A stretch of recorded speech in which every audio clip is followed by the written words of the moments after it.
Tonton video ini sampai selesai agar Anda tidak gagal paham.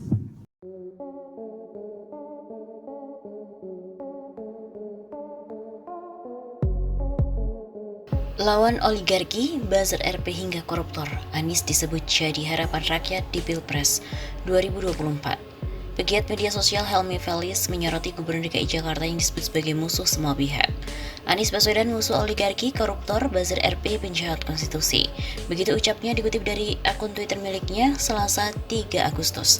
Ia juga menyebutkan bahwa kemenangan Anies di ajang pemilihan presiden atau Pilpres 2024 mendatang merupakan kemenangan rakyat. Sebenarnya, kemenangan rakyat Indonesia di depan mata. Melawan segala kezaliman ini bisa kita amanahkan kepada Anies Baswedan. Begitu ungkapnya.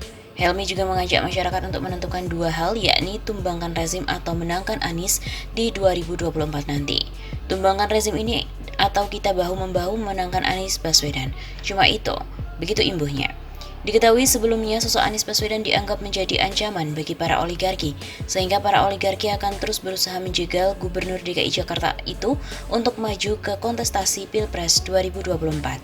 Hal itu disampaikan oleh Direktur Pusat Riset Politik, Hukum dan Kebijakan Indonesia atau PRPHKI, Saiful Anam, menanggapi hasil RMOL Vote 9 Capres 2024, di mana Anies berada di urutan ketiga dengan perolehan 13.708 dukungan atau 16,7% dari total dukungan sebanyak 82.093 pemilih.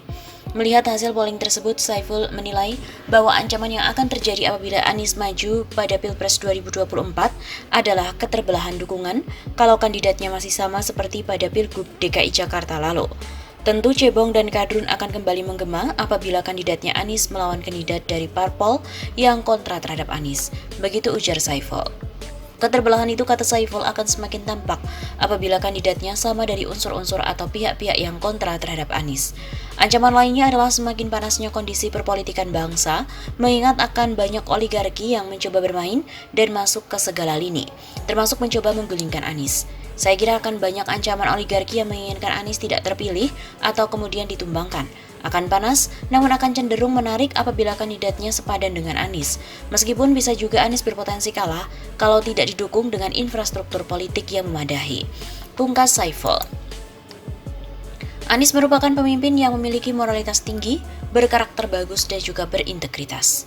Kemampuan mengendalikan diri antara mengutamakan kepentingan pribadi dan komunal merupakan tantangan tersendiri bagi sosok pemimpin atau kepala daerah. Oleh karena itu, tingkah lakunya akan dilihat ketika memegang peranan penting. Koordinator Presidium Aliansi Nasional Indonesia Sejahtera atau ANIES, Laode Basir mengatakan sosok Anies Baswedan adalah pribadi yang memiliki kemampuan tersebut. Ia juga mencontohkan, selama menjabat sebagai Gubernur DKI Jakarta, Anies Baswedan telah membuktikannya dengan tidak terlibat langsung pada kasus yang mencederai nilai good government.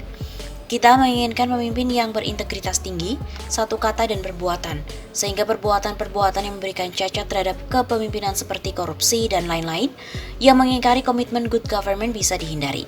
Begitu kata Laode kepada redaksi KBA News, Rabu 3 Agustus. Menurut dia, integritas dari sosok pemimpin merupakan poin krusial yang harus dimiliki.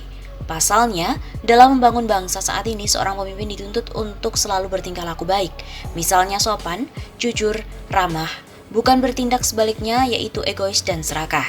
Bagaimana pemimpin-pemimpin kita ke depan punya moralitas tinggi, punya karakter bagus, punya integritas dan integritaslah poin akhirnya. Begitu tegasnya. Pernyataan dari Laode ini merupakan respon terkait imbauan Wakil Presiden Ma'ruf Amin. Ia meminta Majelis Ulama Indonesia atau MUI ikut turun tangan membimbing umat memilih calon presiden yang afdal atau capres yang baik di Pilpres 2024. Ma'ruf juga menyebut hal itu merupakan amanat dari ajaran Nabi Muhammad SAW. Seorang pemimpin menurut dia harus memiliki kapasitas, integritas, dan akhlak mulia. Karena itu kita mengharapkan semua supaya memilih yang afdal, jangan yang tidak afdol. Memilih yang mempunyai kapasitas, kapabilitas, integritas, akhlak yang mulia, supaya yang dipilih yang terbaik daripada calon yang ada. Kata Wapres saat berpidato di Milad MUI ke-47 di Hotel Sultan Jakarta Selatan pada Selasa 26 Juli silam.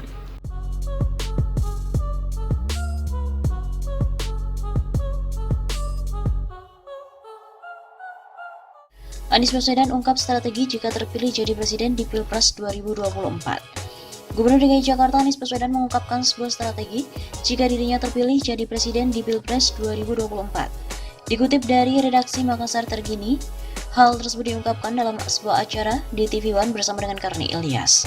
Saat itu Karni Ilyas memberikan pertanyaan mengenai langkah yang dilakukan apabila terpilih jadi presiden. Ini Mas Anies kan dianggap sebagai salah satu calon yang potensial. Kalau Kang Emil, tadi saya masih tanya mau jadi gubernur DKI atau mau jadi presiden. Kalau Mas Anies ya udah disindir lah oleh banyak orang. Seandainya itu terkabul jadi presiden, Mas Anies mau bangun apa dulu? Ucap Karni Ilyas seperti dikutip dari redaksi Rabu 16 Februari. Kemudian Anies memberikan jawaban mengenai pertanyaan tersebut. Anies menjelaskan mengenai krisis. Dirinya menyebut krisis merupakan perubahan yang dipercepat.